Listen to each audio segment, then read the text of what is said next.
The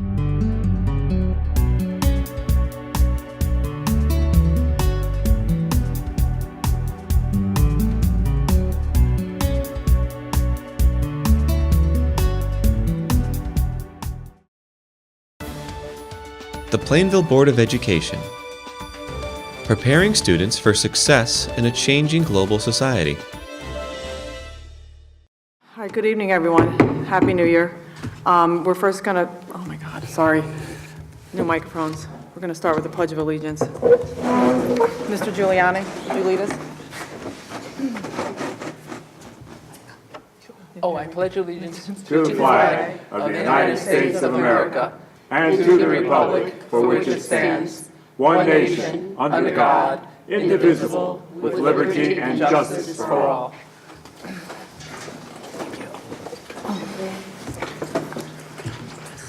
Our everyday hero presentation will be postponed until next month because both of our recipients had previous engagements. Okay, next we have an approval of 3 sets of minutes. Can I get an approval for A? Request approval of the minutes for the December 11th, 2017 meeting, regular meeting of the Board of Education. Actually, you can do all, they're all on the same day. And request approval of the minutes of the board's special meeting, Facilities Subcommittee of December 11th, 2017. Request approval of the minutes of the board's special meeting, Finance Subcommittee of December 11th, 2017. Second. All right, I have a first and a second. Any corrections or additions? All right, all those in favor? Aye. Any opposed? Thank you. All right, next we have citizens' comments. Anyone wishing to speak to the Board of Education can step up to the podium and just state your name and address. Okay, no one. All right, we'll move along. Next we have our council liaison, Mrs. Puglisi. Good evening, everybody. Kathy Puglisi, 50 West Broad Street, and Happy New Year to everybody. I hope it is a healthy, prosperous New Year for you all. We've started out our new year on an interesting note. Just to give a little bit of an update, you probably had heard there was a fire on Saturday at 15 Cronk Road. It was an 11-unit storage building. Our local fire department received aid from Southington, Farmington, and the Tunxus Hose Company. They assisted our town. It was a massive endeavor. Nobody was injured, thank goodness, and our fire company did everything they could. I'm not sure of the extent of the damage, although the building was heavily damaged. So that was a difficult time for all of the fire company because of the weather conditions. The extremely cold conditions can lead to problems with slipping and falling while you're trying to manage such a big event. So I just wanted to let you know that came out, everybody's okay, and our fire company volunteers once again did a wonderful job. So that was a difficult way to start the new year, but nonetheless they did a great job for everybody.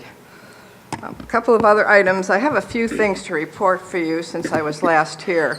At our last meeting, Scott Colby, the assistant to the town manager, received the fiscal year 2017 Government Finance Officers Association Certificate Budgets Performance Award.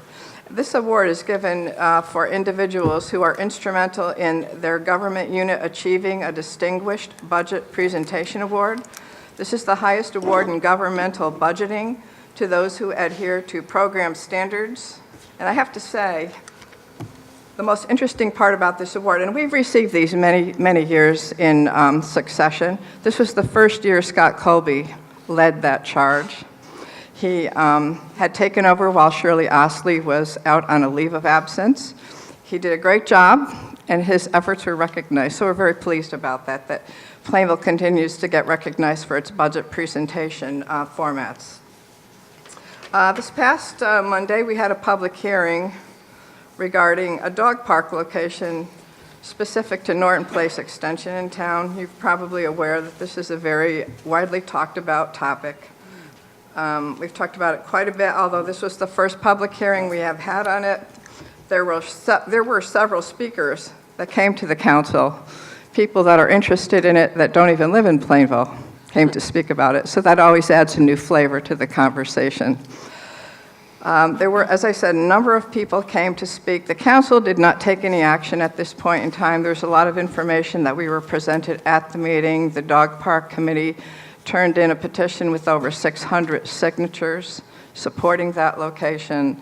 That has to be taken into consideration. We received more information from one of the residents that live in the area. So I think it's going to be a little while before any decision is made on this, but it has been a very widely talked about conversation, and I think we probably had almost 50 people speak about it. We also had a public hearing to appropriate money from our fund balance to the insurance fund in the amount of $550,000. The town has to supplement that fund because it's been running in a deficit. Interestingly, not too many people were very interested in that. They were more interested in the dog park. So on we go. On December 12th, the council voted to issue a supplemental tax bill, and the mill rate was adjusted from 32.68 to 33.43. This new supplemental bill will be issued on February 1st. Represents a 0.75 mil increase, or 2.3%.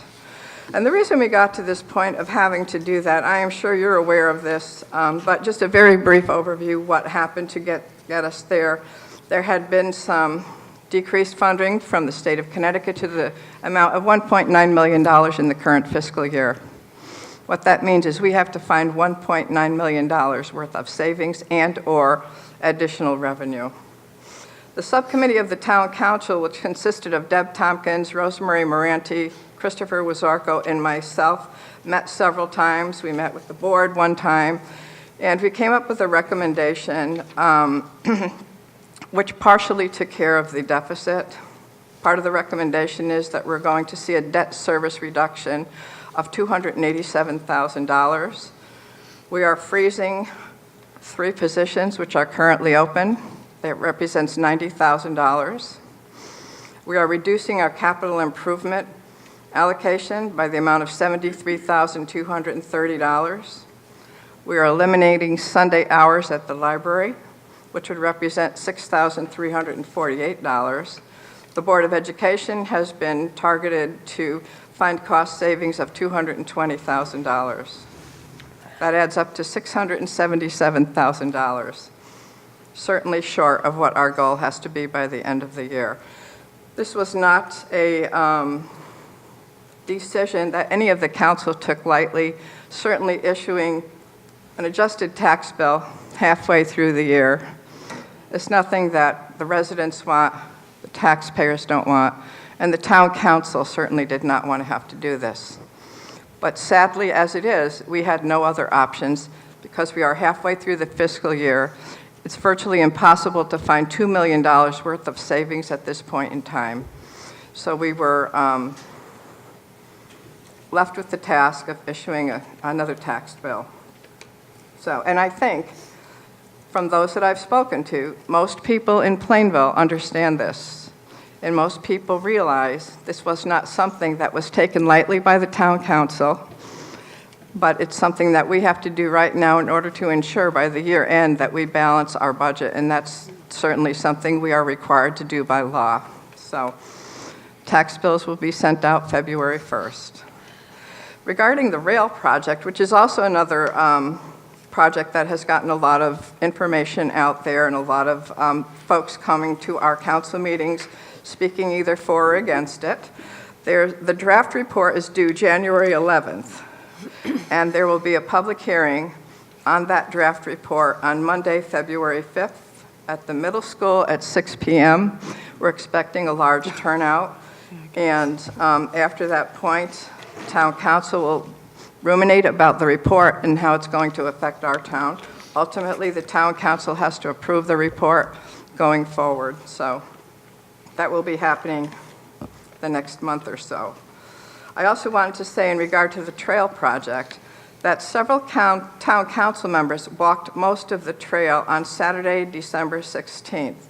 We walked the trail with the consultants, the town staff, and members from CROG, so we could have a firsthand experience as to where the trail is actually going to go.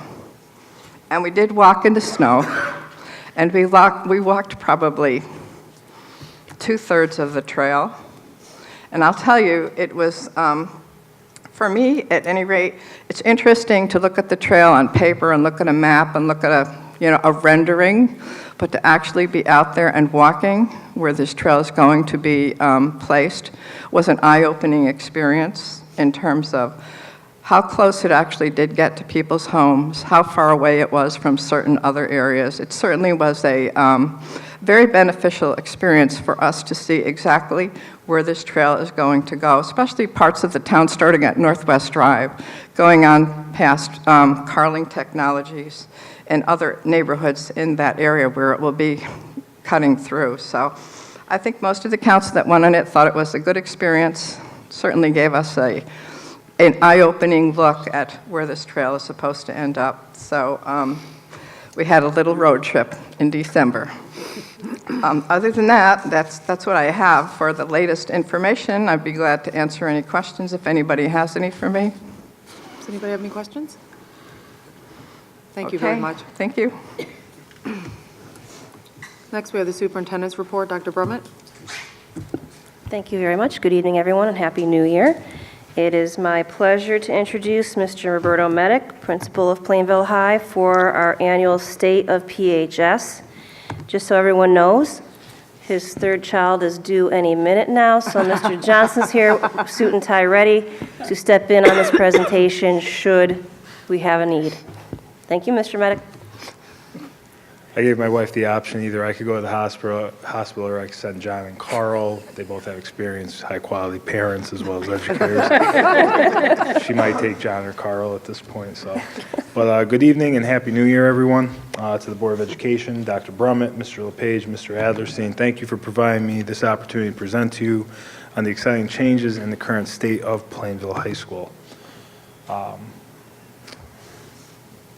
Okay, so just Plainville High School by the numbers, current population, we have 703 students. We have a faculty and staff of 96. We have 11 academic departments and a robust student life program that encapsulates 22 sports programs and over 45 clubs and activities. So by the numbers, we are a full comprehensive high school in Connecticut that offers a high-quality academic program and extracurricular program to our students and to the community. What presentation would, a presentation wouldn't be complete without pictures of actual students, since we're talking about the high school. So Mr. Ross, if you just want to slide forward. Just a few pictures of student life here. We have our homecoming king and queen, Sarah Perchinsky and Nick Cosentini.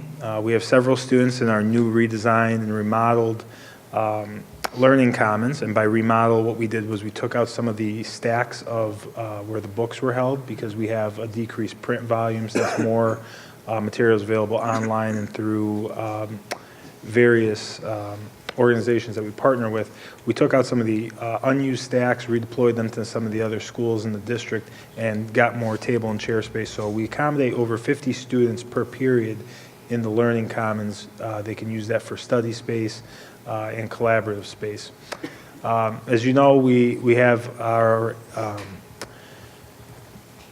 Veterans Day door decorating contest. It's part of our advisory program where each homeroom decorates their door, and this is one of the doors that was judged by Dr. Brummett and Mr. LePage and Ms. Perez this year. A beautiful shot of a girls' soccer game from the fall on a beautiful evening in the early fall, and then just a quick showcase of Ms. DiLorenzo's work with the math department on the SAT and SAT prep.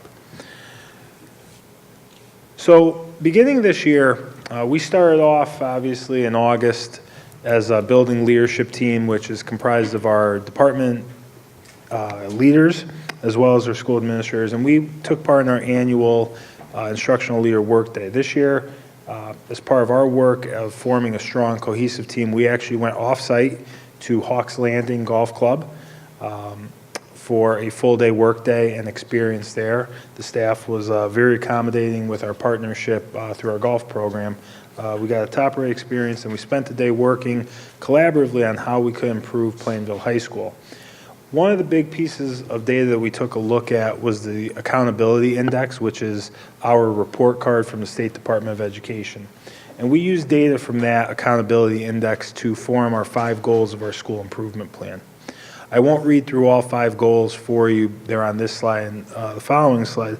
But I just want to kind of point out to you that goals 2, goals 3, and goals 4, those are our academic goals, which focus on transferable skills that are measured in the SAT and PSAT College Board tests. Our faculty and staff have committed themselves to work in partnership to prepare students for skills that they're seeing on those assessments, but they're also being looked at by schools, colleges, and employers within Connecticut and our country. So what we want to do academically is better prepare our students for post-secondary life after high school, whether it be a 2-year college, 4-year, or directly into the workforce or military. Goals number 1 and number 5, those are our partnership goals with our school community and our parents.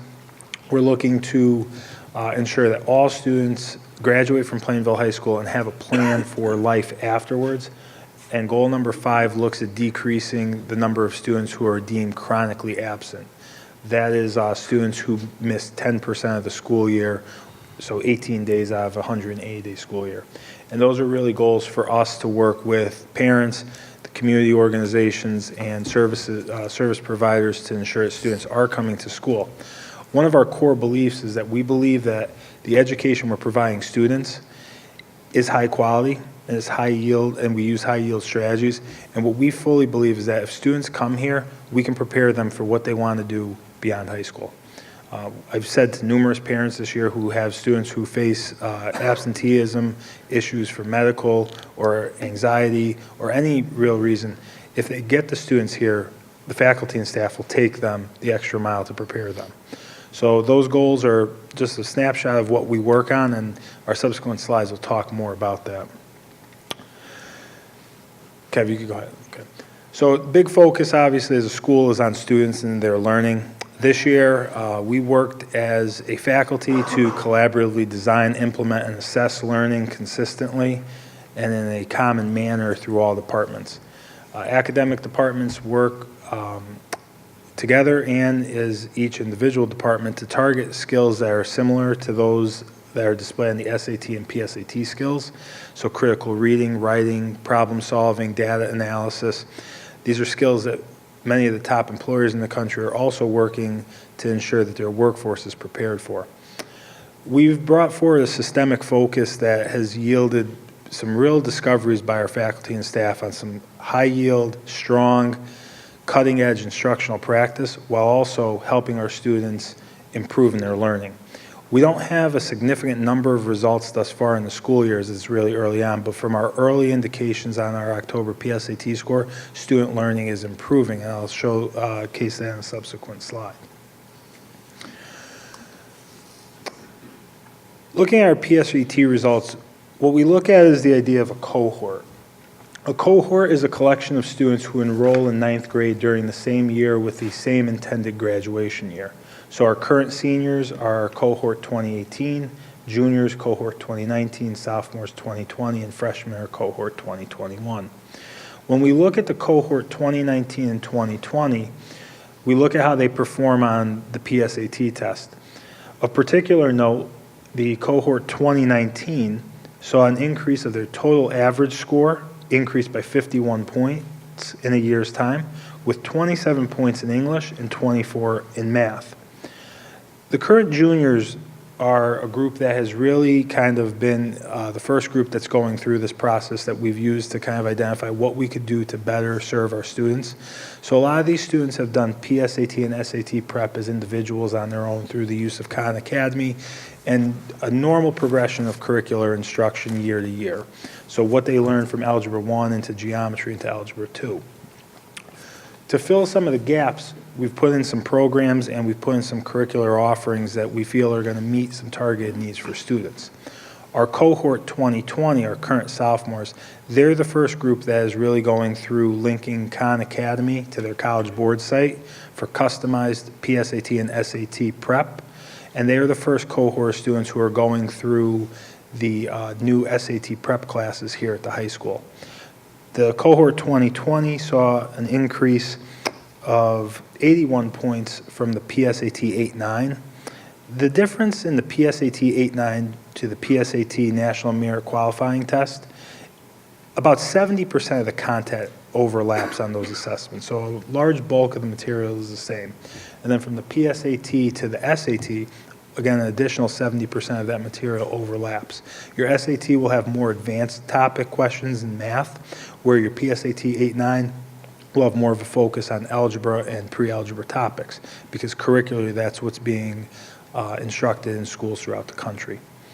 So students saw an increase of 81 points with an increase of 40 points in English and just about 43 points in math.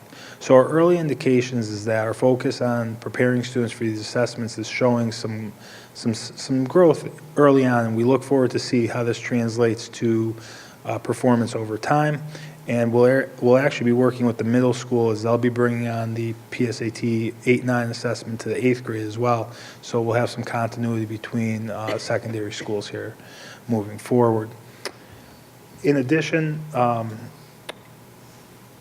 Ms. Krapinski, who you'll hear from shortly, as well as Ms. DiLorenzo and Ms. Annelle Lamont, our instructional leader for counseling, are working to ensure that we have 100% of our students link their College Board account to their Khan Academy account. For most of us, we didn't have this preparation for SAT material. So the Khan Academy is the new SAT prep book that's done completely online, that's free to students throughout the world, that has not just SAT and PSAT prep, but has a variety of course offerings and supplemental materials, regardless if it's a social studies class or calculus BC. Students from throughout the country and the world are taking advantage of this free resource. They've partnered with the College Board, who administers the SAT and PSAT, as well as the AP exams. And kids are able to link those accounts together to get real-time, customizable, individualized practice tests that really focus on the areas that they need to develop and grow. So our goal is to have 100% of our students link those accounts. They can't do so until after they take the PSAT the first time. So we're in the process of doing that, and our instructional leaders are facilitating that over the next few weeks. So to take a look, we also wanted to see how students were performing on these assessments based on whether or not they were taking the PSAT or the SAT Prep English and SAT Prep Math class. So on the next slide, what you'll see is that we have 32 students. We actually have 37 students taking them, but 32 students had taken the PSAT last year and this year. Looking at those 32 students, they had an average increase on their PSAT scores of 70 points, with 42 points in English and 25 in math. This is with just about 5 weeks of instruction. Because we returned to school at the end of August and the PSAT was given the second week of October, so they had just about 5 weeks of instruction. And these classes are specifically focused to help the students with topics and content in English and math, but also on test-taking skills and strategy. The instructors use their performance on their actual PSAT tests to customize their assessments for the students and to target areas of need for them. We're currently in the process of identifying students to fill the few remaining seats we have left in the PSAT or the SAT English and math class for the spring semester. It's something that a lot of students have said has benefited them, and they enjoy having an instructor to assist them. So where Khan Academy and the College Board is independent for the student, a lot of our students who are taking this really see the benefit of working with one of our faculty members to assist them as well. So our cohort group has also shown some significant improvement in just about a few weeks' time. So we'll be continuing to monitor this and measure this for ourselves, as well as the state. This is a big measuring stick for Plainville High School and all high schools. Some conclusions that we drew about student learning is that we've made sizable growth based on our PSAT scores in 1 year's time. What we know is that our faculty are better preparing students for these assessments. They're looking at the skills that are involved in the assessments and how they can translate that to the classroom. We've put more interventions in place for students, especially students who have a targeted area of growth that they can work towards. In addition, faculty and administration are utilizing this data to help make adjustments on an individual level for kids. So it's not just what can we do for the whole class of kids, it's what can we do for the individual student, whether they're meeting the goal or they're significantly behind. And we're partnering with special education to work with all students. What we believe is that all means all. So no one's going to be left aside here. Our intended destination, we have a goal of where we want to be, but we've self-designed the roadmap for that. We believe that with the faculty and the staff that we have present at Plainville High School, that we can meet the needs of our students and we can be innovative in that. We don't need a consultant or any type of outside training. We have the people here who know the test, who know how to prepare students, who understand how to improve instruction and can guide us forward. So what we're doing in-house is going to translate to a savings as well, because we don't have to go out like other districts to get the trainers and, more importantly, to bring in the materials. We're developing all of this in-house ourselves, and that's a real point of pride for our leadership team here at the high school. One of the areas I wanted to kind of just quickly highlight, we continue to see a decrease in student discipline. From looking at last year through the first 4 months of school to this year, we have a 55% decrease in discipline. These are, regardless of, so when we talk about discipline, this could be anything from something that we expel a student for all the way down to a verbal warning for a tardy to school or a tardy to class. So we're looking at 256 incidents through the first 4 months of school. What we've identified is that we have about 11 or 12 students who take up a significant portion of our time discipline-wise, and what we've really started to do is target how we can help those 11 students really overcome some of their areas and help them be better citizens within the school and within the community. So it's not just simply the academic focus. We're looking to really involve and improve the whole child. So the discipline is going down, which really frees us up as administrators to spend more time in the classroom with students, with teachers, working to improve the academics as well as the extracurricular offerings. Go ahead, Mr. Ross.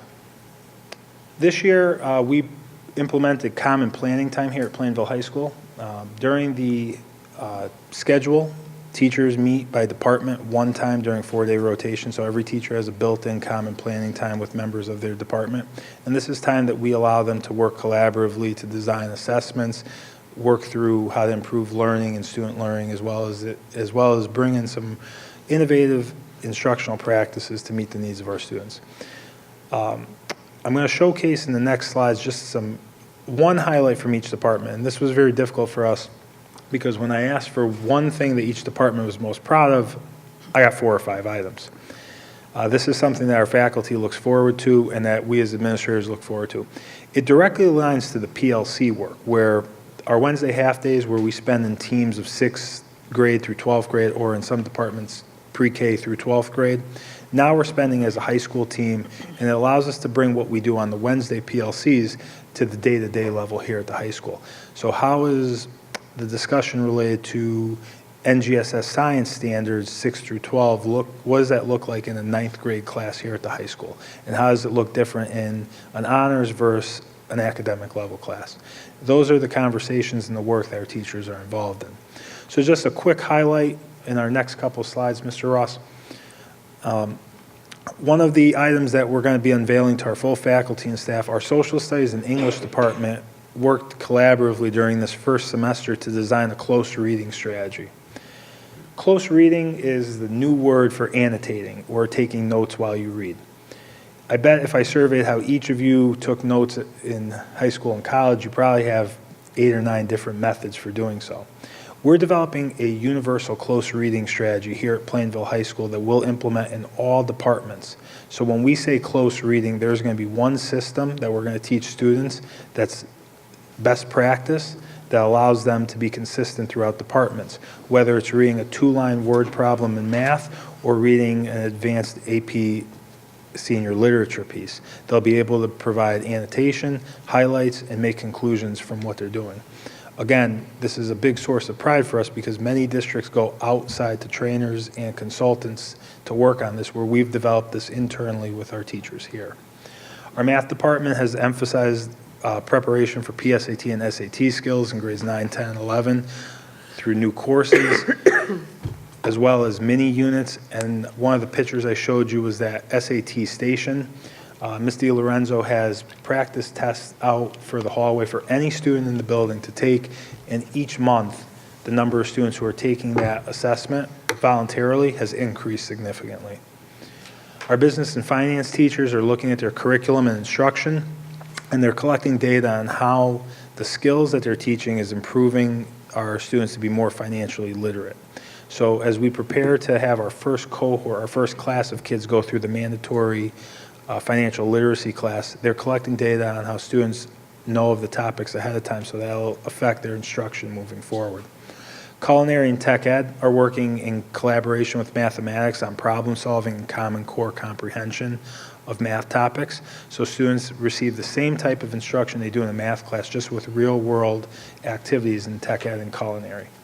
The science department is looking at common assessments, which they've designed here locally, as well as the science portion of the SAT. And they're using that data to really focus in on helping students where they become most confused, whether it's a type of problem or a type of question, or if it's specific content. The other departments, such as special education and below, are focusing on the use of data in special ed.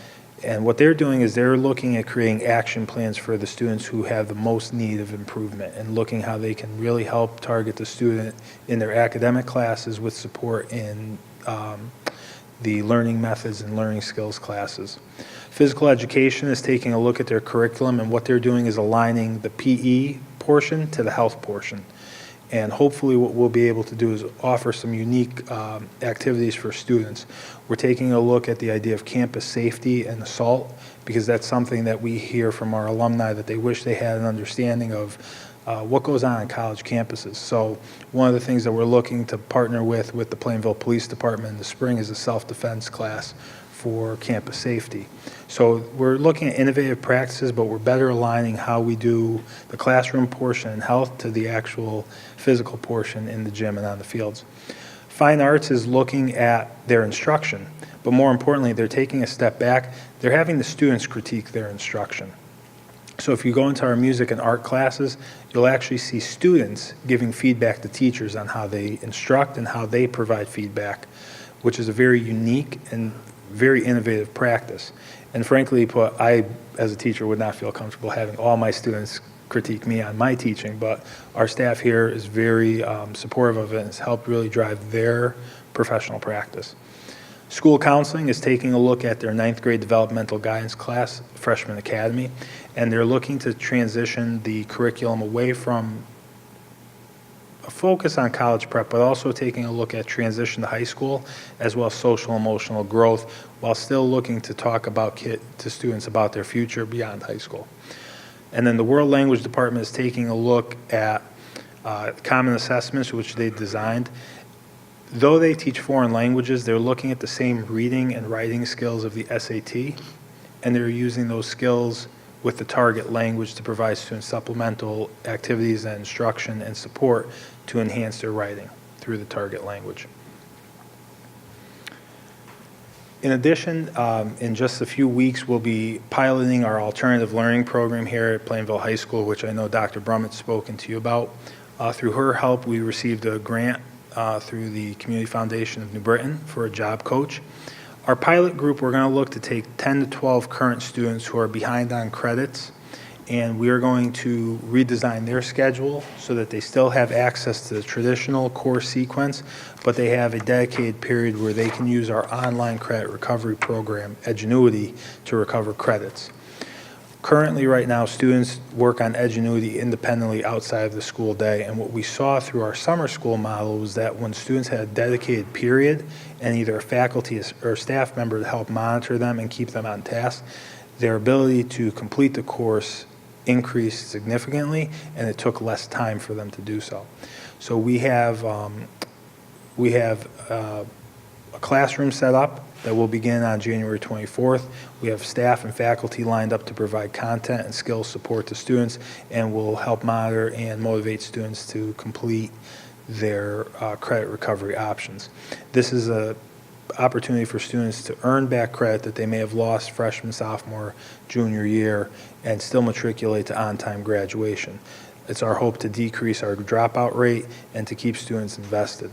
As a component of that, Dr. Brummett secured a $10,000 grant for a job coach.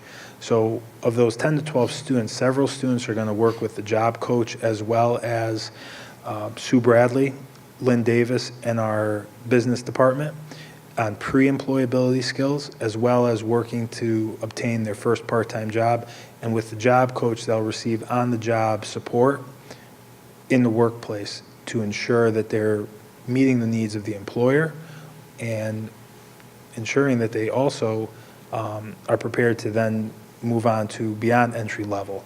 In addition, we're going to be able to provide students with an opportunity to earn credit through our CWE Career Work Experience Program, which we currently have in place, where students can earn a certain number of credits based on the number of hours that they work through pay stub. And then the final part that I want to talk about is Plainville High School is currently taking part in our decennial, which every 10-year reaccreditation process through the New England Association of Schools and Colleges. For those of you who may be unfamiliar, I'll give a quick summary. NEASC is an organization that sets standards for schools, colleges in the 6 New England states. And every 10 years, we go through a reaccreditation process where we take a look at the work that we're doing here at Plainville High School, how it relates to the NEASC standards. We're currently involved in our self-study and self-assessment.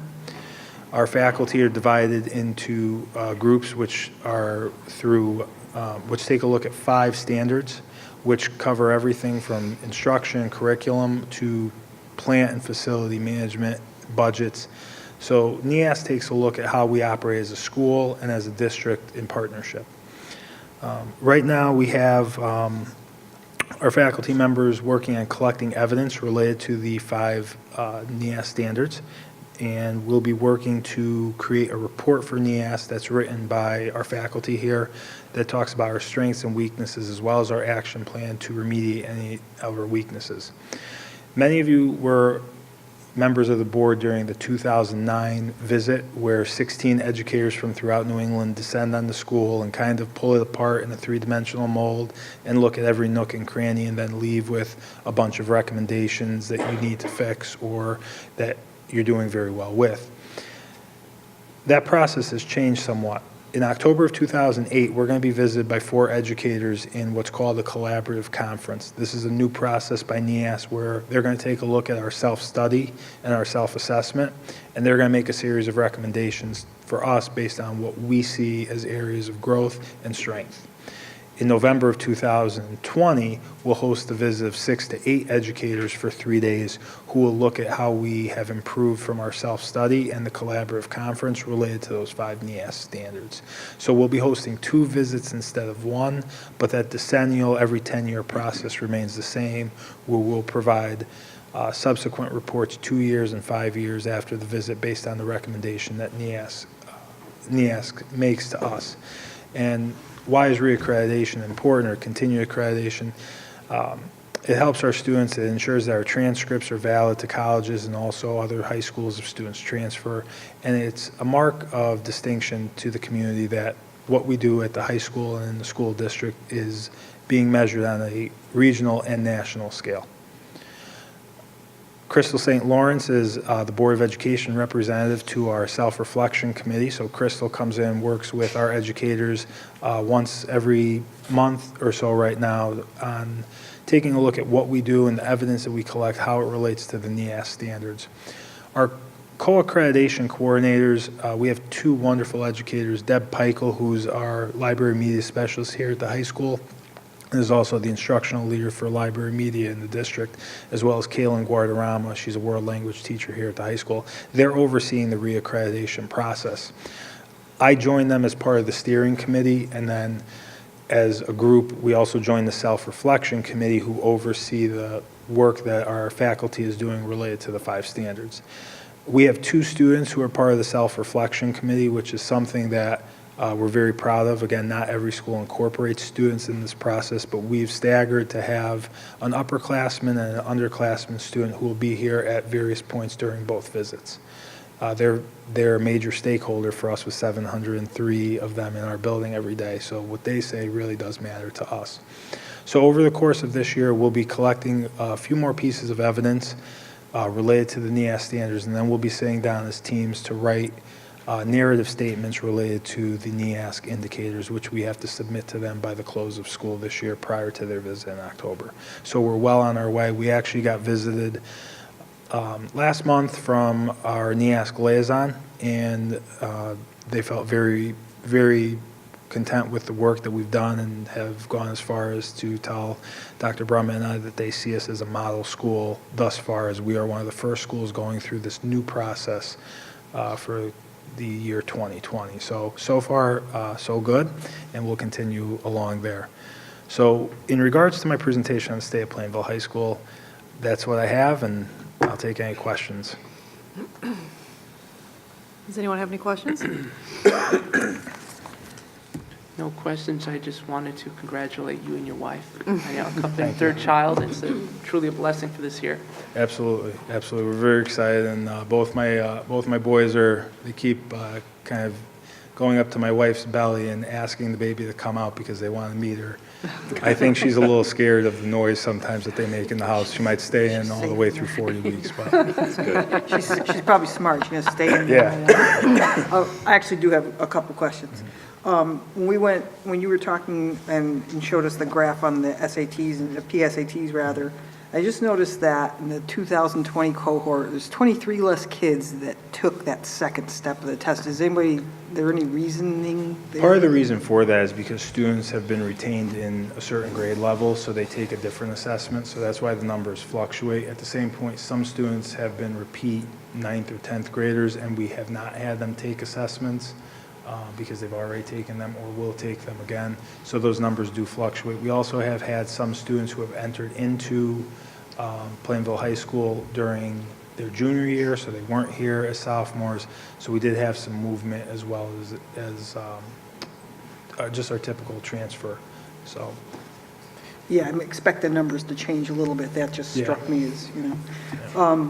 The new schedule seems to probably impact a lot of the things that you discussed. Mm-hmm. And so far, you're finding positives or any negatives to it, or how are you feeling about it? Yeah, I think Nathan had talked a little bit about earlier in the school year that it took a little bit of time for students to get used to, and all, as well as the faculty. Again, if you remember our old schedule, classes met over an 8-day rotation at different times. So as a teacher, your first period class that met first period will eventually meet last period of the day.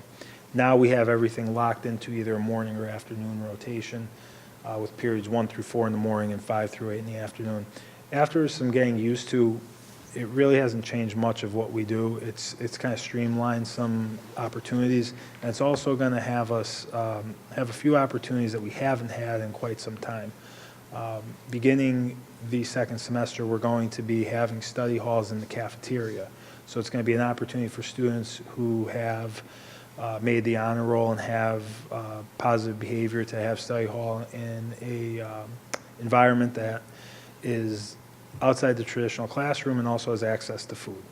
So again, food motivates. So it's allowing us to do a few different things. It's also allowed us to vary when we offer certain classes because we have kind of a set rotation, and it's helped with some of our teachers like Mr. Talada and Mr. Blanchett who as music teachers go down to the middle school periodically to assist instruction there. So after some quick getting used to in the first month of school, it's kind of just what it is every day now. So.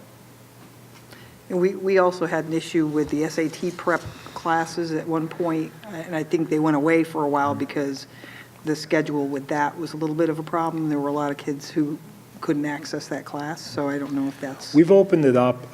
We had quite a few number of students sign up for the English SAT prep class last year than the math class. But at this point, we're taking the time right now. Our school counselors are taking the PSAT data, and any student that can fit it into their schedule, we do have some available seats left. We are contacting their parents, and in addition, it's been reciprocal. We've had quite a few parents contact us asking if their students can get into the SAT class for the second semester. So the access to it is exactly where I thought it would be for a class that hadn't run in a few years, and I do expect to have quite a few more students request this during our course registration process next month. That's it for me, and the third one's the charm, by the way.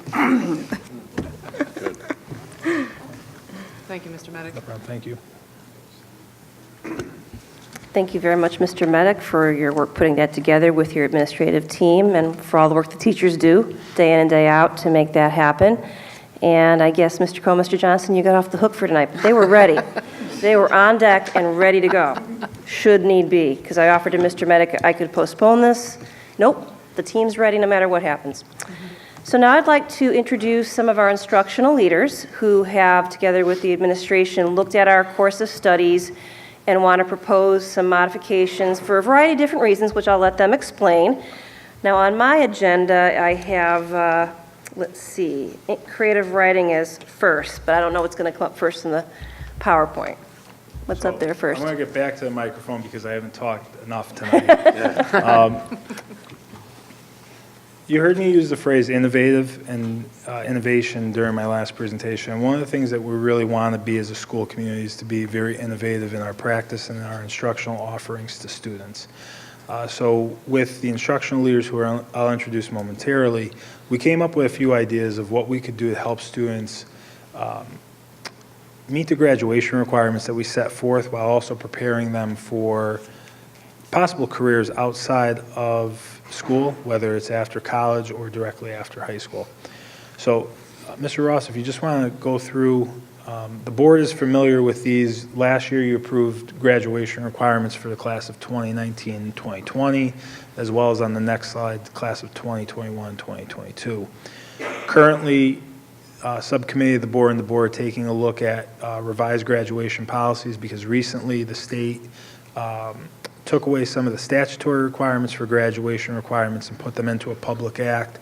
Mr. LePage and I have gone through that act and have put forth a proposed change in the graduation requirements, which is on the next slide for the class of 2023 and beyond.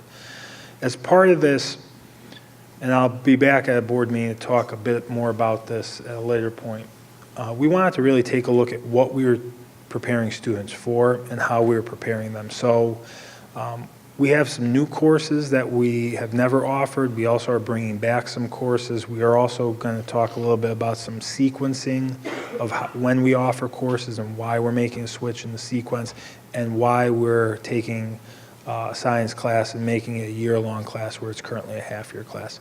So actually up first in the presentation, I'd like to introduce Paris Godbauer, our instructional leader for science, who's going to talk about why we are taking our half-credit 9th grade honors Planet Earth class and making that a full year 1-credit class for next year.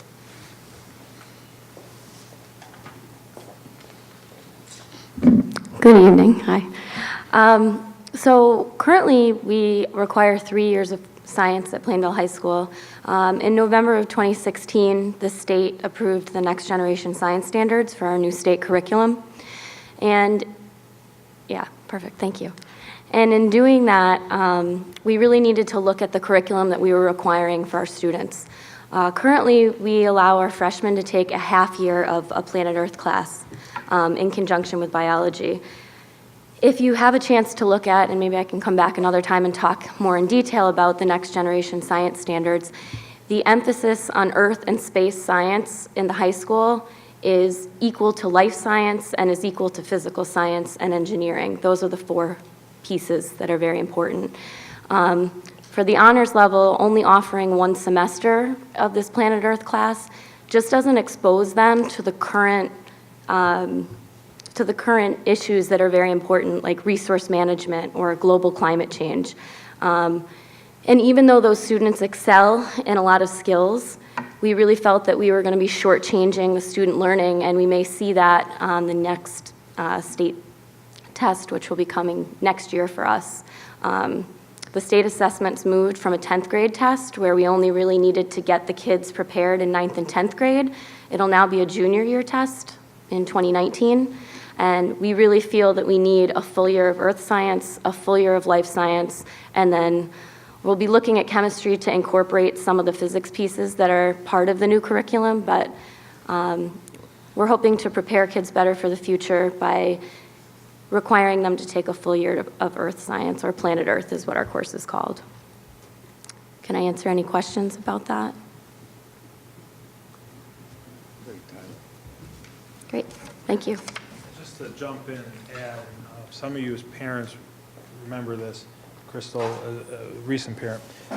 With having students in the honors track take a half year of Planet Earth and a full year of biology, it caused a lot of scheduling issues where students were blocked out of electives, art and music. What this will also do is free up a period for students, so they'll be able to gain a full credit in science, matriculate towards 3 credits as part of the graduation requirement, while also having access to art, music, or other elective areas.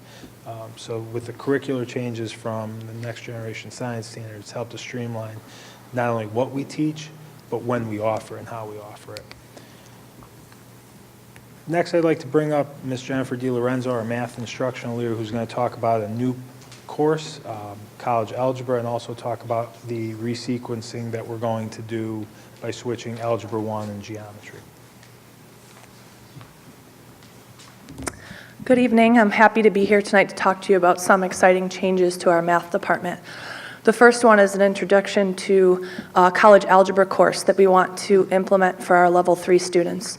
If you think back a few slides ago when you looked at the graduation requirements, one of the requirements is 4 math courses, specifically in the math department.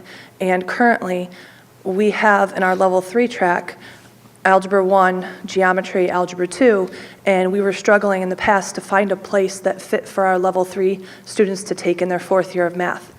We're excited to partner with Tunxis Community College with this Introduction to College Algebra course that's going to give our level 3 students exposure to college math classes ahead of time, post-graduation or pre-graduation. We're hoping to give our students extra practice and confidence to be successful beyond PHS. I asked our associates at Tunxis Community College to give us some data on the current enrollment of students that are at TCC from Plainville. And in 2017 to 18 school year, there were 225 students enrolled from Plainville High School at Tunxis Community College. So it affects a large chunk of our population after graduation. They gave us information that 43.4% of math students taking a first-year math course were enrolled in a non-credit course, so they're taking courses without gaining college credit. This 099 Introduction to College Algebra course is going to help them fulfill the non-credit requirement before they enroll in college. So it's going to give them an advantage that they weren't able to take advantage of in the past. That's going to be approximately 98 students if you look at that 225 that Tunxis had enrolled, that it would affect. The bonus of this is they're working to get the 099 credit extended to other state colleges that offer the 099 course like CCSU. So the potential of this to even expand bigger is going to be out there in the future if we can partner with those classes or those colleges as well. One of the key components of the course is going to be basic math skills without a calculator, because one of the other pieces of feedback that we've gotten from the colleges, Tunxis specifically, has been that our students struggle when the calculator is taken away on the AccuPlacer test that gets them placed in or out of this 099 class. A lot of students fear math when the calculator is not available to them anymore. So that's going to be an emphasis and a key component of this course. Can they do the calculations without a calculator? In addition, study skills are going to be involved at the college level, and a representative from Tunxis is going to make trips periodically to Plainville High School to offer their style of instruction in this course along with our faculty members' input as well.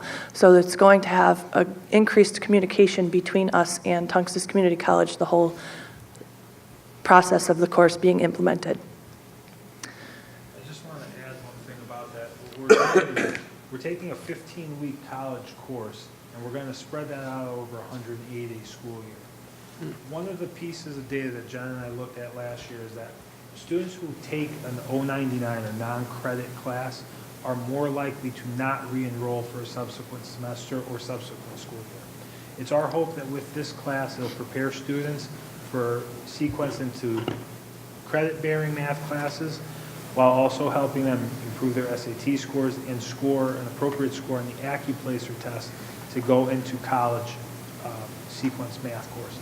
The students will receive full credit here towards graduation requirements, and will have the opportunity to work with Tunxis staff not only on math, but also on on-site acceptance day, as well as course registration. So Tunxis will send staff members here to work with our students to prepare academically for when they do enroll at Tunxis. So this is a partnership that we're looking forward to having, and it's also looking, because so many of our students do attend Tunxus, it'll help many of our students continue on for a second semester and second year.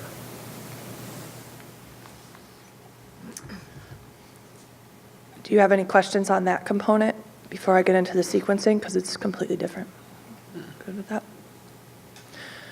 All right, the second change that we're going to make to the department is resequencing our courses for level 2 and level 3 students.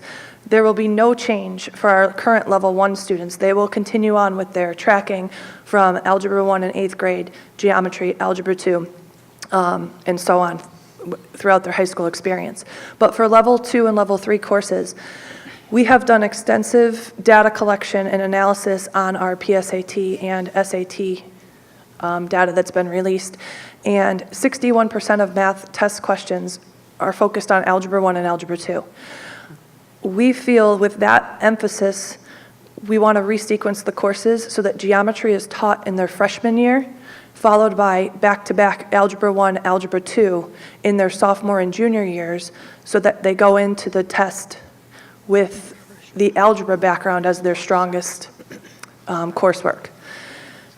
In the geometry course, we're going to focus on data analysis as well as problem-solving skills, because geometry has been reduced to less than 10% of the questions that are in or on the actual SAT assessment. Not that it's not important for real-life exposure to mathematics, but the de-emphasis on the state assessment has encouraged us to resequence our courses in this format. This is becoming a trend both nationally as well as locally in Connecticut. Several school districts for this school year made the switch. I believe Waterbury made the switch. Southington recently made the switch as well. And this is a growing trend that we're seeing both here in Connecticut, but also normally internationally. Ms. DiLorenzo and her math faculty have gone through this data here, and again, we were very proud of the fact that we were able to come to this conclusion and make this decision internally here without having to go out and work with outside consultants or trainers, and that we took the knowledge and understanding of our teachers here and really leveraged that to make a change. So again, it's for us, we've worked through this as a model as well behind the scenes in Power School to see what this might look like for scheduling, and it really has no impact to number of sections or full-time educator equivalents. We're just really swapping out the number of Algebra 1 sections for the number of geometry sections, and then kind of putting them in different years. So for logistics, it's a very easy switch for us as well. I do have a question, but first I'll say that this process makes, a lot of sense. Seems to be good. I also like just having the algebra back-to-back. I think maybe you get a little more bang for your buck there. And I'm going to ask this question, and maybe this is a Mr. Medic question, and I'm going to go back in history to the previous NEASC, and I'm listening to you guys talking about level 2 and level 3 students, thinking in my mind that, and maybe I'm wrong, but you tell me, when NEASC was here last, if the big push in those days, and maybe it's changed, was that there shouldn't be any recognizable levels, which is kind of ridiculous, but that was their big push at that time. Is that something that is no longer, That, again, having to do with NEASC reaccreditation in another district, that I do remember that trend kind of being there. One of the ways that we're kind of looking at that is having more opportunities for students to take heterogeneous classes. So for example, Ms. Krapinski will talk about the senior English electives, where we're not going to have level 3. It's either going to be AP or college prep level 2 classes. So instead of essentially getting rid of the entire tracking system, we're trying to offer more heterogeneous opportunities and eliminate the real need for level 3 courses across the board. That's a trend that still kind of is continuing and has debate on both sides, both positive and negative, as well as both urban and suburban. But right now, NEASC really, their emphasis is taking a look on access to advanced classes, college prep classes, and as well as having more heterogeneous opportunities for students. I was just sitting here thinking maybe that's one of those things NEASC could completely change their mind on. I don't know. Any other questions for Ms. Lorenzo? Which is a kind of general question. Are there going to be opportunities to do that type of resequencing with other courses as well in sciences, or is that just really particular, unique to math and the 099 non-credit? Right now, we kind of took math particular area because it's an area that as a school we realize through Jen's leadership that we have more room for growth in, and we have greater urgency to help students in that area. We are going to take a look at resequencing other departments in the future, but right now we're kind of focusing our emphasis on math. Science is somewhat being driven by the NGSS standards that recently came out. But we are kind of taking a look to see what other opportunities we can provide students through the sequencing. But right now we're kind of taking math this year, and we'll look across the board. For example, we're not really going to restructure or resequence English, but we may take a look at the curriculum of each level, 9th grade, 10th grade, 11th grade, and see how they work as a trajectory over time. So for example, you may not have to read Romeo and Juliet in 9th grade, but you may have to read Macbeth in greater detail in 11th grade. So we'll take a look at curriculum in some departments, but sequencing in others as well. Thank you. So the 48%, I think, is what you found, Jen, when you called Tunxus, and they said that was the amount of kids in Plainville that needed to take that. That were basically currently enrolled that had to take the 099 like course. a remedial kind of course. I don't think that's horrific, but I also don't think that's just us, right? I'm thinking that's something that's pretty much across the board. As a matter of fact, it might be higher. There's definitely a disconnect between, us and secondary and, whoever's, it's not a fault thing, it's just a let's solve it thing. So this is a really good way to get at that. Yeah, and we're doing a lot of work within the math department to help students feel more comfortable taking an assessment without their calculator. That's a whole section on the SAT and PSAT test. It's also part of our department assessment. They take tests that are non-calculator section versus calculator section, because that's one of the skills that students said kept them from being more successful on the AccuPlacer test, is that they didn't have their calculator to work with. So we're trying to get that number to come down substantially. Yeah, I'm happy to hear that, because we're so dependent on technology, even GPS. No one knows how to find anything, directions. No one knows east, west, south, north. They depend on that technology. We recognize that, and we're working hard to have our students be more comfortable when they don't have that crutch That's as great. a resource. Thank you. And one of the items that they're also working on with the PSAT, SAT, AccuPlacer, there's more of an emphasis now on what's called grid-in responses. And those are non-multiple choice answers, so not A, B, C, D. You actually have to write in the fraction, or you have to write in the decimal. And that was an area that our students told us they shied away from answering those questions on those assessments. So our business department, our English department, math department, social studies department, and their data analysis are doing more grid-in answers. So we're really trying to take the idea of perseverance and grit and put that to the idea that you should challenge yourself to answer all questions. And then I'd like to bring up Shailene Krupinski, our English instructional leader, to talk about some of the classes that we're bringing back, and also some of the new classes that we are. Good evening. So I guess I'll start a little bit with background. Anyone who's been in education long enough knows that it ebbs and flows, and it seems to be circular in nature, and we come back to things that we did away with years ago. And that's what's happening here with these senior electives. So about 9 years ago, we did offer senior electives. And at that point, we were kind of all working in different arenas. The focus in Shakespeare was on learning Shakespeare, and the focus in poetry was just learning poetry. Since then, we've shifted to a completely skill-based approach to teaching. So 2 years ago, we looked at what do students need to be successful when they leave high school, whether that's in college or in careers, and we worked backwards from that. So all of our classes are now vertically aligned, and they're all entirely skill-based. Keeping that in mind and talking to students, what they want is more choice. And what NEASC wants is more choice as well. So we decided that at this point now that we're all skill-focused, we can now bring in that student choice, offer some electives, but make sure that each student in each of the different classes, while they may be studying different topics, are all using the same skills. So they might be in poetry or they might be in contemporary literature, but they're both going to be writing papers that are a certain type of writing mode. They'll both be writing descriptive, they'll both be writing compare-contrast, so that we make sure we're hitting those same skills that are necessary when they leave high school, but just with different vehicles, if you will, to get there. And hopefully those vehicles will grab students' interest. So some of the reasons really came just from student desire to study what they want to study and read what they want to read, and what better way than to bring in these electives. Some other reasons for change were also that when we shifted from electives, we went to a 12th grade English and a senior seminar. The senior seminar was more of a communications or speech class. So what we started to notice is that the work that was being done in English 12, was not similar to what was happening in the other half of the year, which was the senior seminar. And that makes it really difficult, especially the second semester, when the kids move from senior seminar, where it's mostly speech-based and research-based, back to a traditional English class where now they have to read books again and they have to write papers again. It was really causing some conflict just reacclimating seniors at that really touchy time of the year when they don't want to do much work anyway.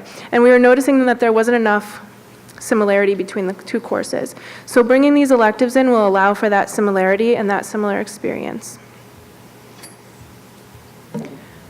Some benefits to the students: it allows them to have choice, but within an arena that's somewhat controlled by the teachers, and making sure that they're still getting the same information and the same skills that they need. It offers alignment with NIAS standard that recommends that students are active learners who have opportunities to lead their own learning. And they're structured so that students who are really interested in English can take more than one English class if they so desire. For example, I had a student who, when we were talking about this possible change, was going to be taking AP Literature, but she also really wants to take creative writing, because there's really not a lot of chances for that in other classes. And this would be an opportunity where she could absolutely do that, because it is an elective. The seniors will still have 2 English classes just like they do now. It'll fulfill their 1-year requirement, but it'll give them that chance to be an expert, if you will, in a certain genre.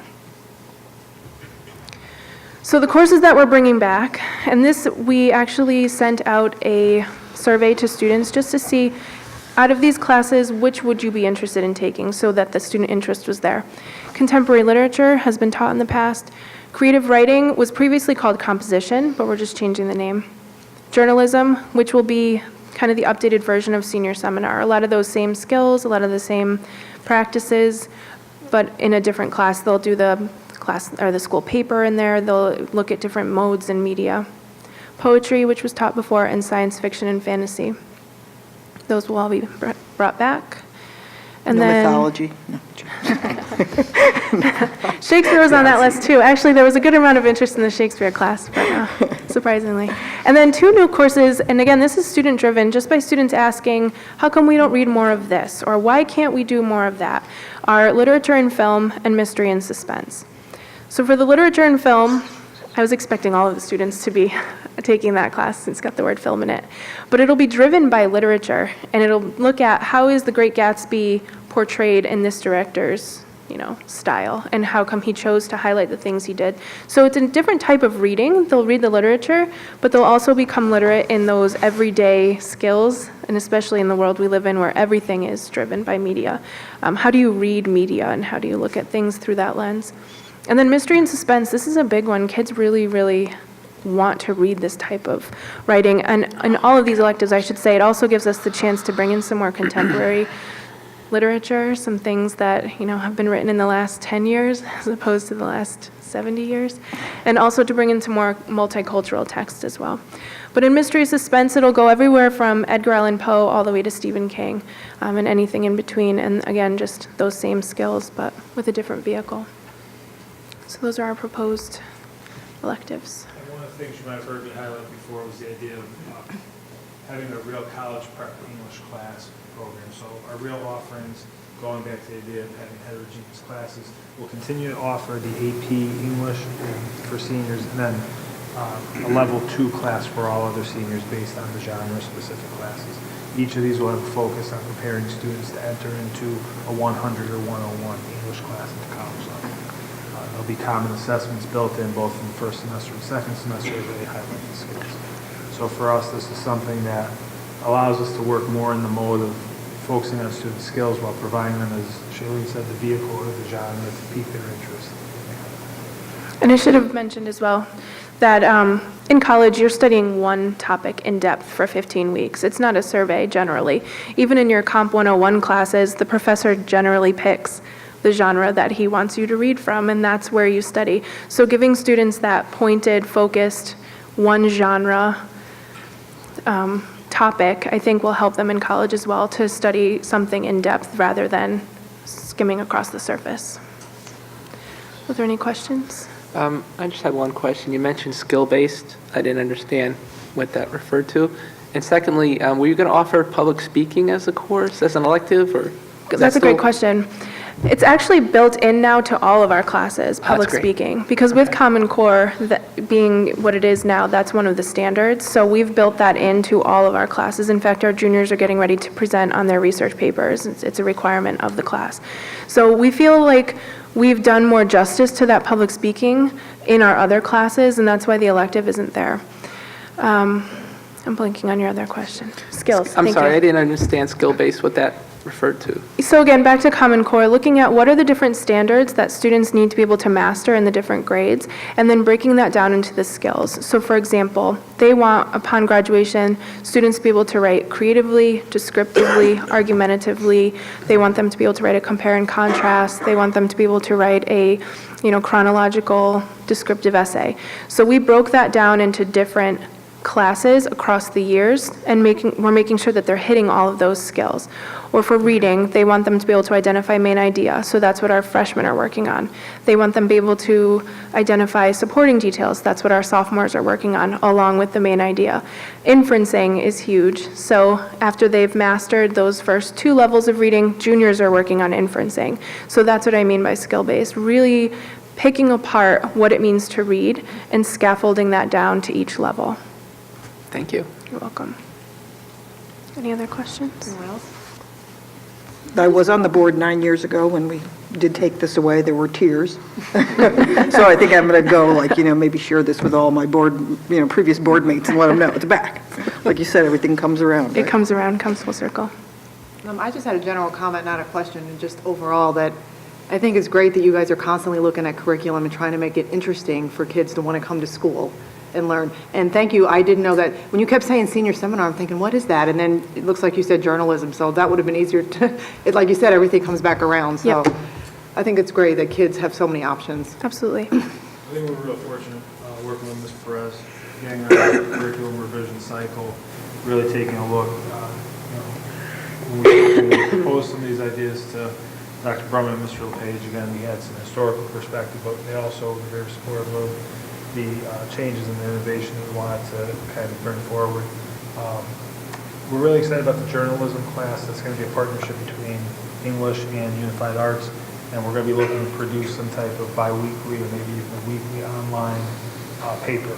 So it's going to provide students an opportunity to delve into journalism, whether it be sports, politics, so on and so forth, because as we know that there's a lot of it out there.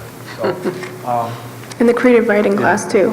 Absolutely. At the end of the creative writing class, they'll have to be published. That's going to be their last assessment, is that we'll have a literary magazine, which we used to have way back in the day, and they'll have to publish at least one of their pieces in order to complete that class. And working with Mr. LePage and Dr. Brumman, along with some of the superintendent associations in Connecticut, we know that there might be a change to the SAT as well, and there might be the writing portion of the SAT might be coming as part of the school day assessment in the future, and we want to make sure that our students are prepared for that synthesis-based writing prompt as well. So these classes will help be the vehicle against it. Do you have any questions for any of the instructional leaders or myself?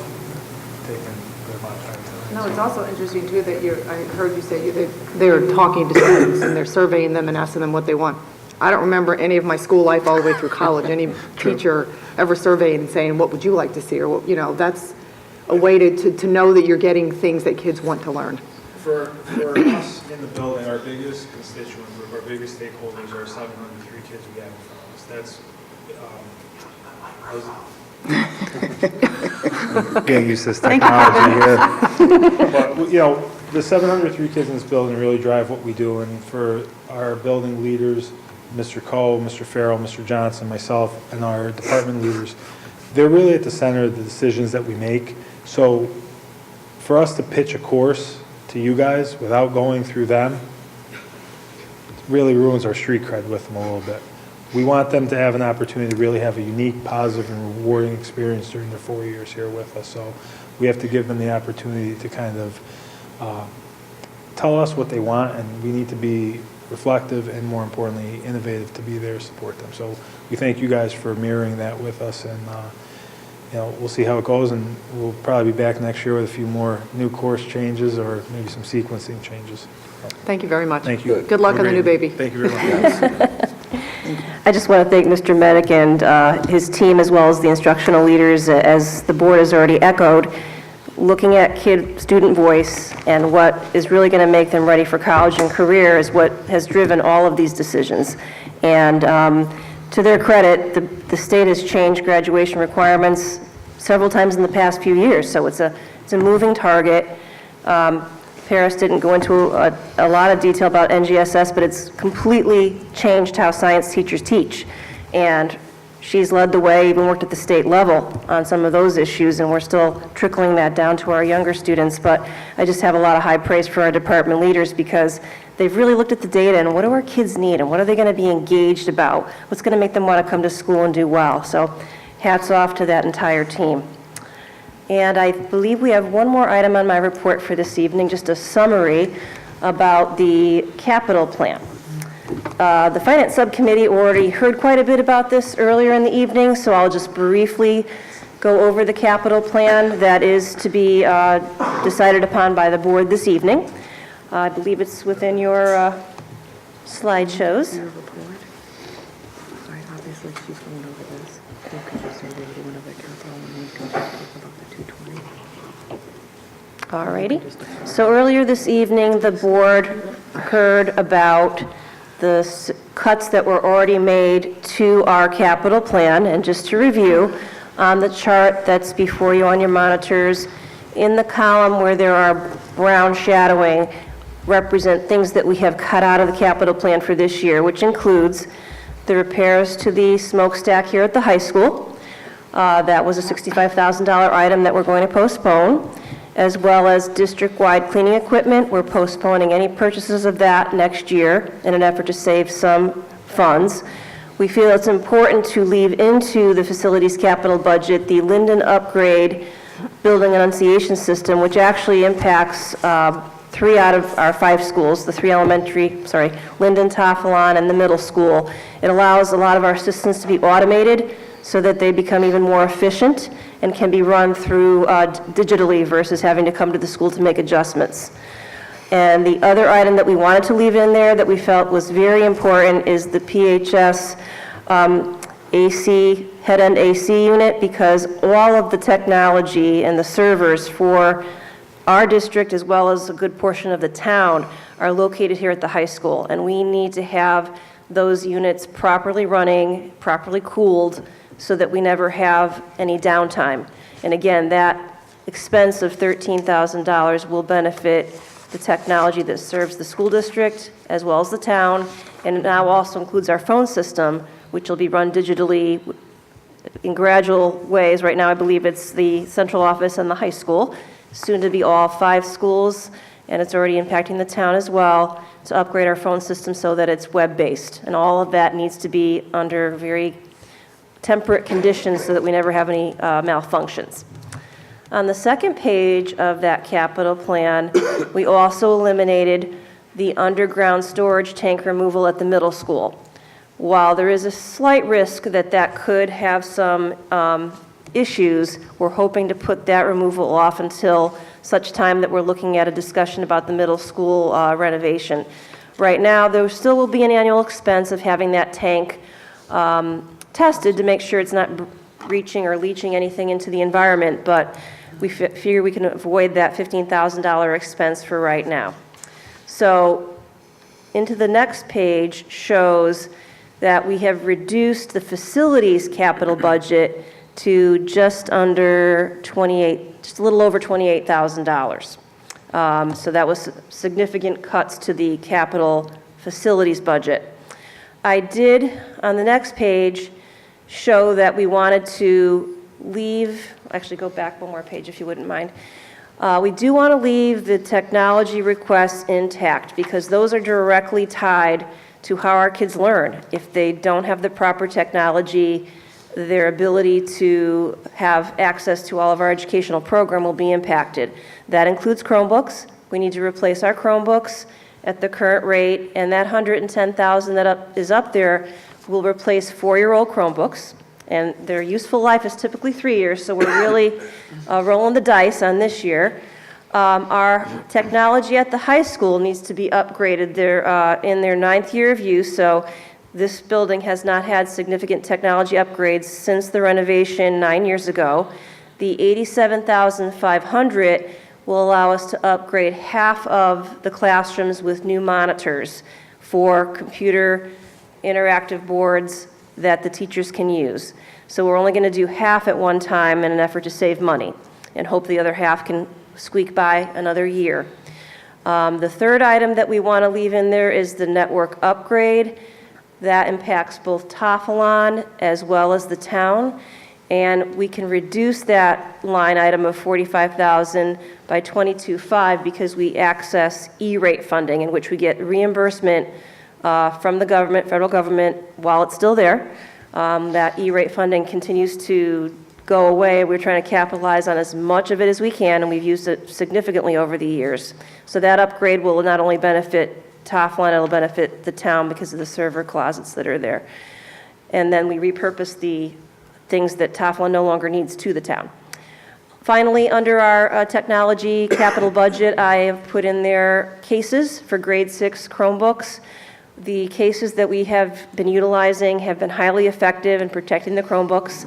They are in those cases at all times, so even if students do get a bit careless, which does happen every so often, the Chromebooks are very well encased, and we've had far fewer issues of significant damage because of those cases. So looking at our bottom of the screen, where we have those purple boxes under funding year 2019, just to recap, the total expenses under facilities capital are just over $28,000. For technology capital, $224,900, which brings us to a grand total of $253,400. Quite a bit less than we asked for last year because we're very cognizant of the significant state budgetary concerns. So we're only putting forth things that we feel are absolutely critical, and we feel like we can roll the dice on some of those other capital improvements that, while should be done this year, or next year rather, we're hoping we can let those project out a few more years.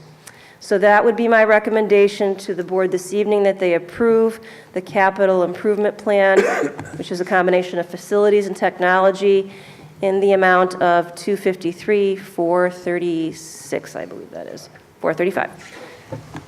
And that concludes the superintendent's report this evening. Does anyone have any questions about the capital budget?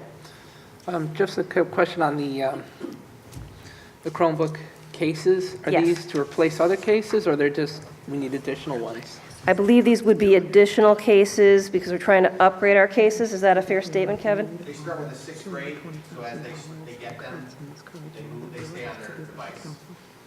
So they'll have 3 or 4 years. Okay. So the cases have to periodically be replaced, is that what it is? Well, they keep going with the students, so Oh, okay. the So as new Chromebook and the students case entering march in- up, and then each year 6th graders get to take their Chromebooks home. Gotcha. And we want to make sure before they go home, they are well encased. Oh, it's a great idea. Okay, thank you. Any other questions about the capital budget? That concludes the superintendent's report for this evening. Thank you, Dr. Brumman. All right, moving on, student representative report. Nate? Students are beginning to prepare. Whoops. Students are beginning to prepare for midterm exams next week, which will be on January 18th, 19th, 22nd, and 23rd. And then these exams will bring the first semester to a close, and then semester 2 starts the following day on January 24th. Students in grade 8 through 11 will be registering for courses online for the first time this year, which benefits us because we used to have a day after exams where we'd have to do course registration, which would be a day that would just kind of drag on and all the seniors would be bored out of their minds. But now, like, we can get straight into semester 2, and it just eliminates another day that we just don't need. Athletics, the girls basketball team won the Ribsic tournament over winter break, and the boys basketball team has 1 win and 3 losses, one of which was in overtime and one of which was by 1 point. The boys swim team lost their first and only meet to Simsbury. They'll be competing again soon. The wrestling team has been performing well both as a team and individually at invitationals. The cheerleading team is gearing up for their competitions coming up soon. All the students are back from a nice holiday break and are starting to get back into their routines during the new year, and looking forward to the end of this semester and the start of the next one. Any questions? You're not going to tell us about your trip to Australia? Yeah, my trip was pretty good. Let's hear the So, yeah, I left the 21st and then got back Friday the 5th. The worst part was when we got back, we landed at JFK at 6, but didn't get into a terminal until almost 9. So we were just waiting out there for 3 hours and we were almost home. But yeah, it was a great experience. I would definitely do it again. It was nice to play some good competition and get the experience to enjoy both Australian culture and New Zealand culture. So definitely an amazing, eye-opening experience. Your parents must have missed you at Christmas. Yeah, Christmas was in Australia, and then I spent New Year's Eve in Auckland, and then I got to watch the fireworks go out of the tower, so that was pretty neat. Good for you. Thank you. Thank you. Okay, next, let's see, no facility, no policy. Next, we have finance. Ms. Peterson? Actually, facilities did meet Didn't we, on December 11th. we had it before, and then we talked about it at the board Oh, okay. meeting? All right. That's fine. Good. Okay.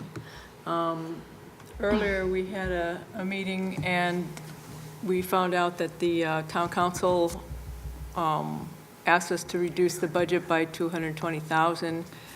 And some of the things that were looked into or being looked into is not replacing the retired teacher at Wheeler, reducing supplies, reducing the maintenance in the facilities, and we won't prepay for the legal fees.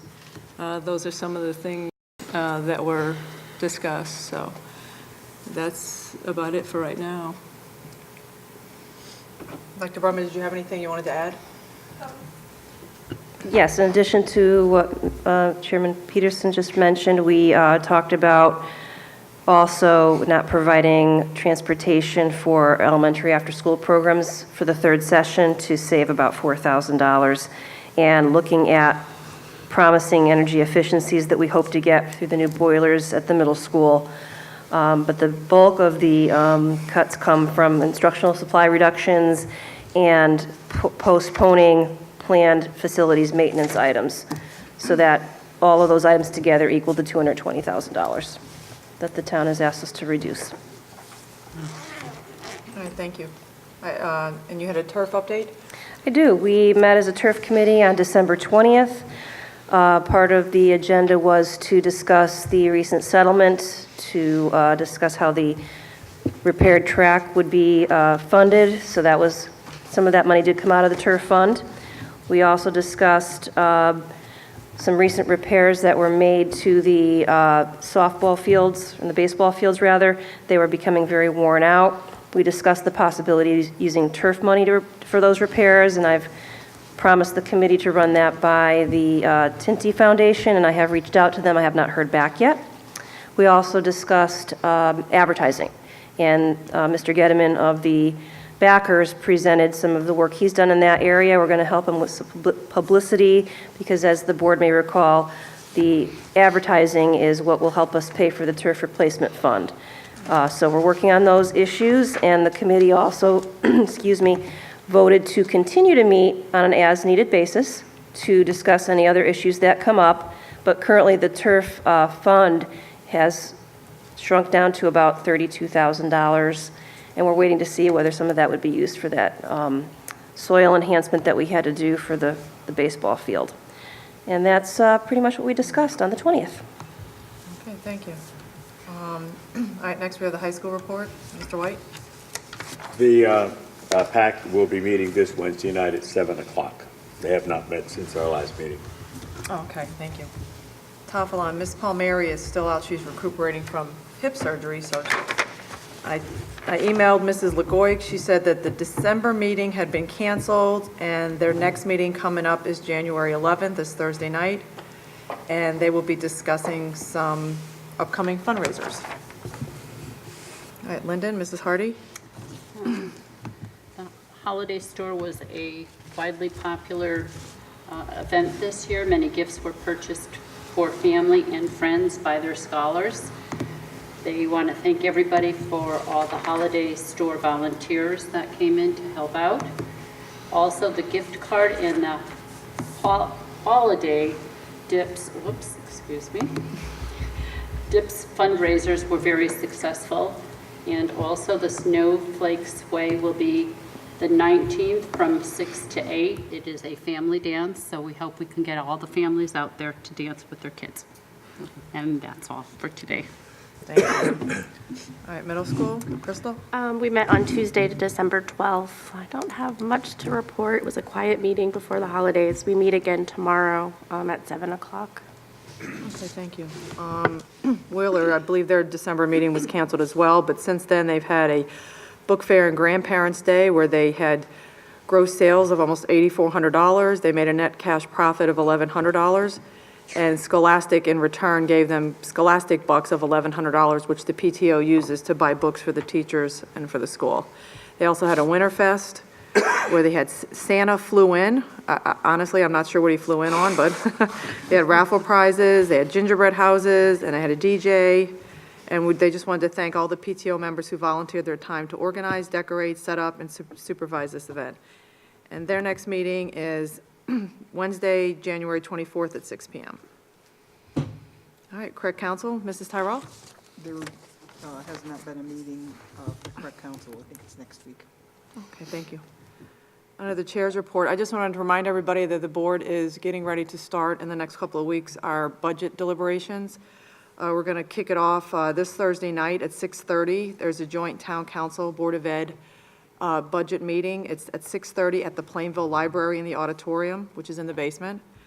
Then we have 3 work sessions. The first one is Monday, January 22nd at 7 p.m.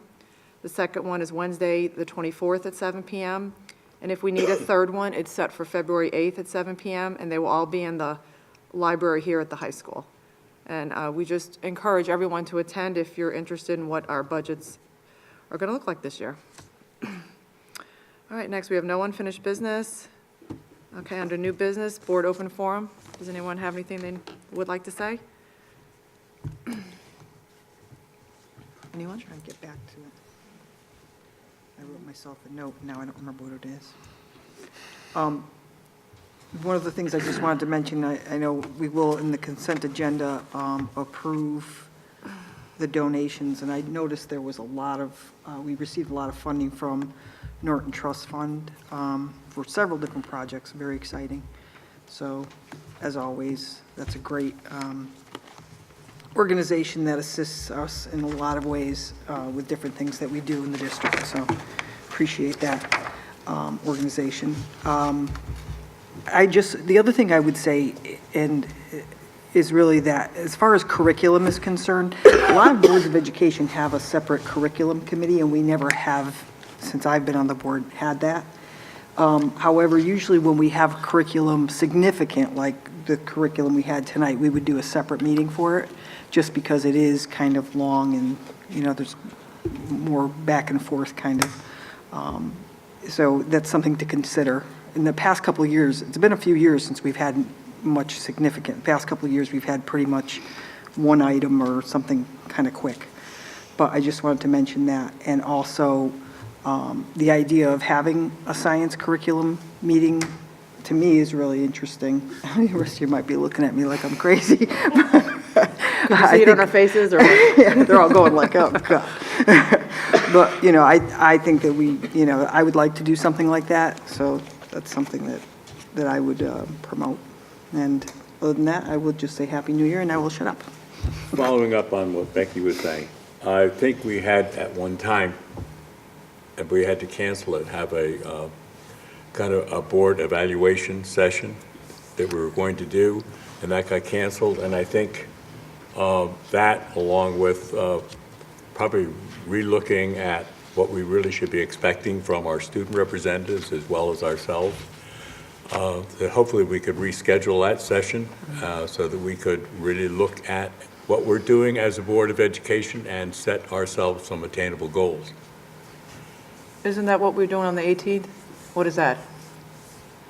That is the evening that we're working with Attorney Jessica Ritter to talk about, you know, board function, and certainly at that meeting, we could talk about some of those issues and schedule some follow-up meetings in that regard. Okay, thank you. Anyone else? Yeah, I would just like to say that right before vacation, I had the opportunity to go to the high school holiday concert, and I thought that was awesome. I love how they bring in the eighth graders too from the middle school, and they all sang with the high school. I think that's great because it seems like those groups get smaller, and so if we can bring those eighth graders in to perform like that, it's just awesome. It's a great way to start our holiday. I thought it was awesome.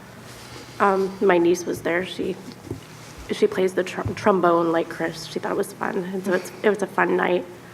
Also, thanks for all the awesome course additions. I will have one child that will be interested in the literature and film course. And I don't know, that's it. Okay, thank you. Anyone else? Okay, moving on. We have the special ed report. Sam? So quarterly, you asked me to put on special education, which is wise for a board to do because it's large costs and the most volatile part of our budget. It can change very quickly. Even one student can make a big difference. So looking where we are right now, we're on track to our budget. We generally focus in when we report on special education on tuition, the tuition payments that we make for outplaced students. And we are on track with tuition, both with our excess cost submittal, which was submitted in December, to be paid in February and May. So that was right about where we thought it would be. And we're also on track with our tuition payments. It doesn't just happen by itself, thanks to the work of Vicki Trzynski and her group, who work hard to keep students in district when it makes sense, not necessarily for financial reasons, but it's for the best for the family, and then also financially, it's a benefit as well. And so her team works very hard to make that happen. They are making it happen, and so we can report to you tonight we're on track. That can change fast. One new student moving into the district can make a difference. Additional outplacements may be required for students that are currently in the district. The excess cost that we submitted may not get reimbursed by the state at the amount that we expect. So it's wise of the board to keep track of it, and I will dive into the numbers if we have to in a future meeting, but right now we can know that we're on track. Thank you. Okay, next we just need a motion for C. Anyone? Madam Chairman, I request that we approve the capital budget plan for 2018-19 that was reviewed just prior to this. Second. All right, I have a first and a second. Any more discussion? All right, all those in favor? Aye. Any opposed? Okay, next on the course, we got 5 of the course approvals. Unless anyone has any objections, can we just do them as one, Joan? Does anybody have any questions on any of them before we move on? No. Okay, then I just need a motion for D through H. Approval for the course proposals from items D through H. I second that motion. All right, I have a first and a second. Any discussion? All those in favor? Aye. Any opposed? Okay, next. Just Entertain a motion for the consent agenda. I make a motion to accept the consent agenda. Second. All right, I got a first and a second. All those in favor? Aye. Any opposed? Thank you. And lastly? Motion to adjourn.